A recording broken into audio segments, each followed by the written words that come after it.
I used to believe love meant safety, that if someone loved you, they would protect your heart and never hurt you. For 7 years, I truly believed Larry was that person for me. He was charming when we met, always making me laugh, always knowing just what to say. He proposed in June 2024, and I was over the moon. We planned to get married on the same day we first met. Everything seemed perfect on the outside, but inside, something didn't feel right. At first, it was just small things I ignored.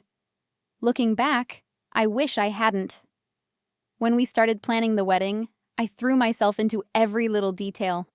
I picked out color schemes, flower arrangements, and venues. I wanted everything to be beautiful and meaningful. I would send Larry pictures and ideas, hoping to share my excitement. But he barely reacted. His replies were short, dry, and sometimes just an emoji. I told myself he was just tired or too busy with work. But deep down, it hurt. Planning a wedding should have been something we did together. Instead, I felt like I was planning a party for someone who didn't want to come. The more time passed, the more distant Larry became. But I wasn't just dealing with his coldness. There was always someone else involved in our relationship. His mother, Kathleen. She wasn't just close to him, she was part of every decision he made. She called him all the time and gave him advice about everything, from food to furniture. I tried to get along with her, but no matter what I did, she didn't like me. And Larry? He always listened to her first. I started to feel like a guest in my own life, watching them make choices without me. I kept thinking things would get better after the wedding. I told myself once we were married, he'd finally prioritize our relationship. But that hope was crushed the day I found my wedding dress. I went shopping with my mom and sister, and after trying on so many gowns, I found the one. It made me feel beautiful, like I was finally living my dream.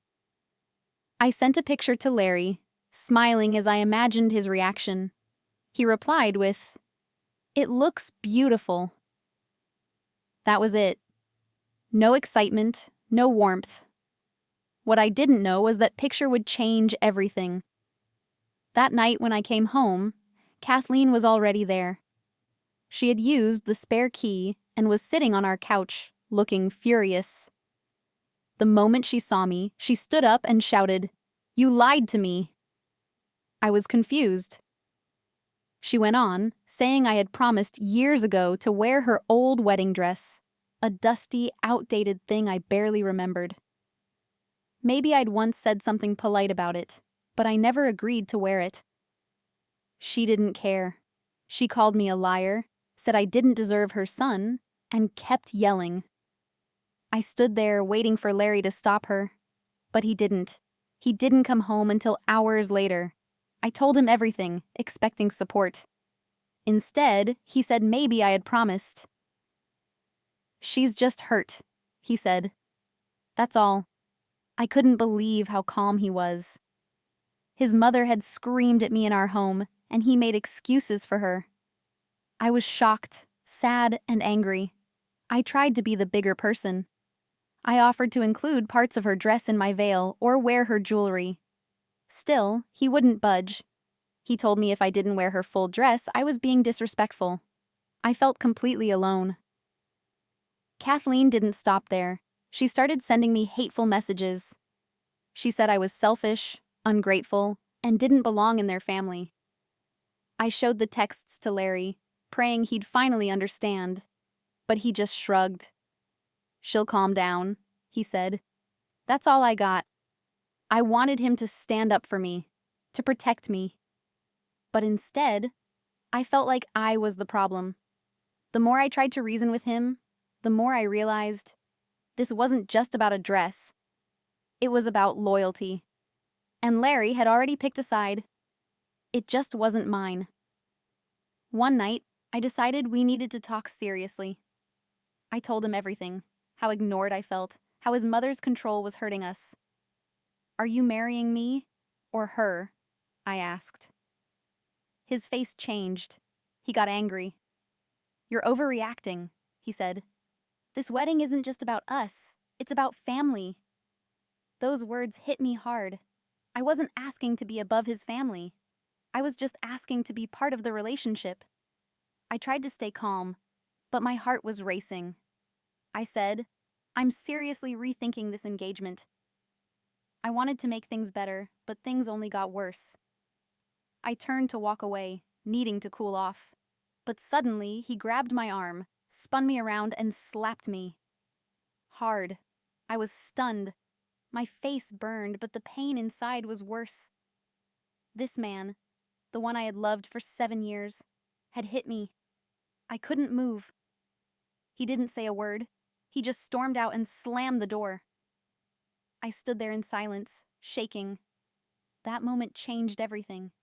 It wasn't just a fight. It was a line he crossed that could never be erased.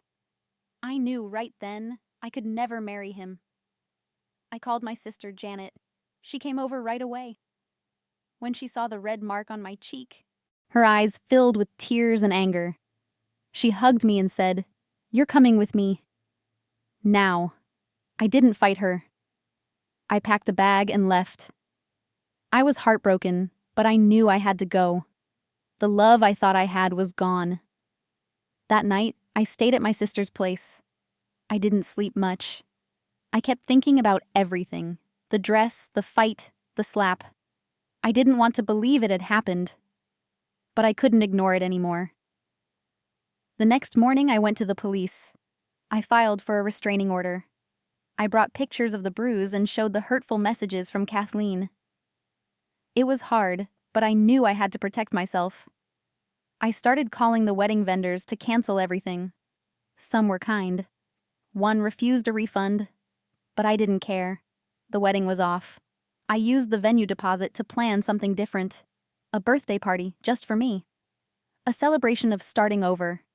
I had spent years giving love to the wrong people. Now, it was time to love myself. The engagement ring sat on my dresser, cold and heavy. It didn't feel like a promise anymore, just a reminder of pain. Larry said I could keep it. I didn't want it. I sold the ring and donated the money to a women's shelter. I wanted something good to come from all the pain. But even with him gone, Kathleen wasn't done. She spread lies about me online, messaged my friends, even reached out to my family. But my real friends stayed. My family stood by me. They saw the truth, and their support kept me going. Then one night, Larry showed up at my new place.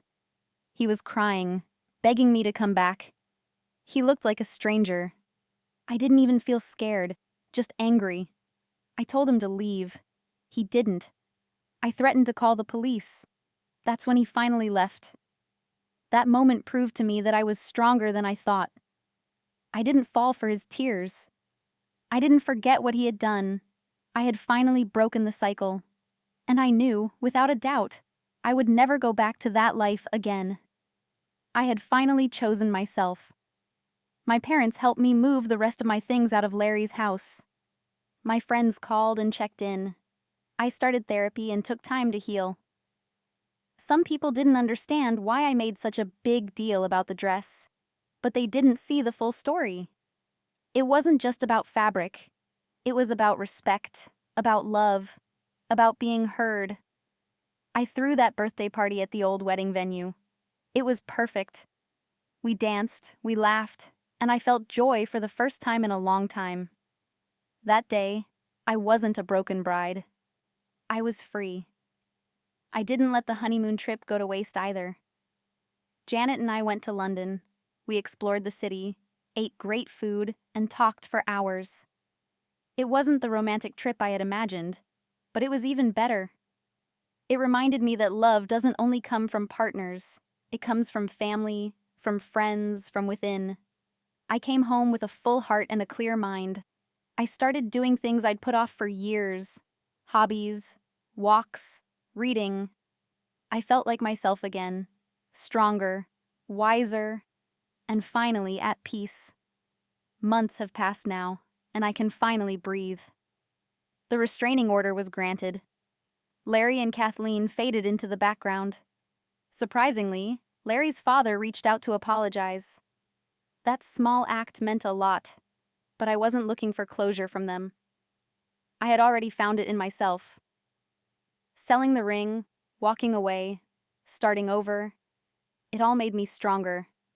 I don't regret anything, because through all the pain, I found myself again. I'm not dating yet, but I'm not afraid to love again someday. I know now. I will never accept less than I deserve.